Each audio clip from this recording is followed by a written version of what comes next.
ರಾಣಿ ನಾಳಿನ ಸಂಚಿಕೆಯಲ್ಲಿ ಏನಾಗುತ್ತೆ ಅಂತ ನೋಡ್ಕೊಂಡು ಬರೋಣ. ಇಲ್ಲಿ ಸತ್ಯನಿಗಂತೂ ತುಂಬ ಖುಷಿ ಆಗ್ತಿರುತ್ತೆ. ಯಾಕಂದರೆ ಪೆರಲ್ ಮೇಲೆ ಕಾವೇರಿ ಹೊರಗೆ ಬರ್ತಾಳೆ ಅಂತ ತುಂಬ ಖುಷಿಯಾಗಿರುತ್ತೆ. ಹಾಗಾಗಿ ರಾಣಿಗೆ ಹೇಳೋಣ ಅಂತ ಮನೆಯೆಲ್ಲ ಹುಡುಕ್ತಾನೆ. ಆದರೆ ರಾಣಿ ಎಲ್ಲೂ ಇರಲ್ಲ.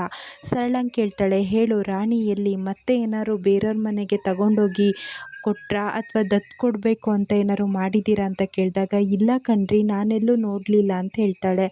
ಆವಾಗ ಚಂದು ಬಂದು, ಅಪ್ಪ ರಾಣಿದು ಬಟ್ಟೆ ಎಲ್ಲೂ ಕಾಣಿಸ್ತಿಲ್ಲಪ್ಪ, ಅವಳು ಮನೆ ಬಿಟ್ಟು ಹೋಗಿದ್ದಾಳೆ ಅಂತ ಚಂದು ಬಂದು ಹೇಳ್ತಾನೆ. ಆದರೆ ಇಲ್ಲಿ ಸತ್ಯನಿಗೆ ತುಂಬ ಗಾಬರಿ ಆಗ್ತಿರುತ್ತೆ. ಎಲ್ಲಿಗೆ ಹೋದ್ಲು ಈ ಹುಡುಗಿ ಅಂತ ಯೋಚನೆ ಮಾಡ್ತಿರ್ತಾನೆ. ಈ ಕಡೆ ಕಾವೇರಿ ಅಂತೂ ತುಂಬ ಖುಷಿಯಲ್ಲಿರ್ತಾಳೆ, ನಾನು ಹೊರಗೆ ಬರ್ತೀನಿ, ನನ್ನ ಮಗಳನ್ನ ನೋಡ್ತೀನಿ ಅಂತ. ಇಲ್ಲಿ ಸತ್ಯನಿಗಂತೂ ತುಂಬ ಟೆನ್ಷನ್ ಆಗಿಬಿಡುತ್ತೆ. ಅಯ್ಯೋ ದೇವರೇ, ಈಗ ಕಾವೇರಿನೂ ಬರ್ತಾ ಇದ್ದಾಳೆ, ಬಂದ ತಕ್ಷಣ ಮಗಳನ್ನೇ ಕೇಳ್ತಾಳೆ. ಆವಾಗ ಮಗಳನ್ನ ಕೇಳಿದಾಗ ಏನಪ್ಪ ಮಾಡಲಿ ಅಂತ ಯೋಚನೆ ಮಾಡಿರ್ತಾನೆ.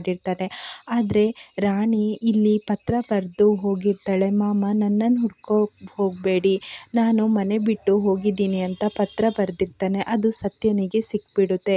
ಈ ಕಡೆ ಕಾವೇರಿನೂ ಜೈಲಿಂದ ಹೊರಗೆ ಬಂದು ಮನೆ ಹತ್ರ ಬರ್ತಾಳೆ. ಕಾವೇರಿನ ನೋಡಿ ಸತ್ಯನಿಗಂತೂ ತುಂಬ ಖುಷಿ ಆಗ್ತಾ ಇರುತ್ತೆ. ಬಂದ ತಕ್ಷಣವೇ, ಅಣ್ಣ ನನ್ನ ಮಗಳು ಎಲ್ಲಣ್ಣ ಅಂತ ಕೇಳ್ತಾರೆ. ಆದರೆ ಮಗಳೇ ಇರಲ್ಲ. ಇಷ್ಟು ನಾಡಿನ ಸಂಚಿಕೆಯಲ್ಲಿ ನಡೆಯುತ್ತೆ.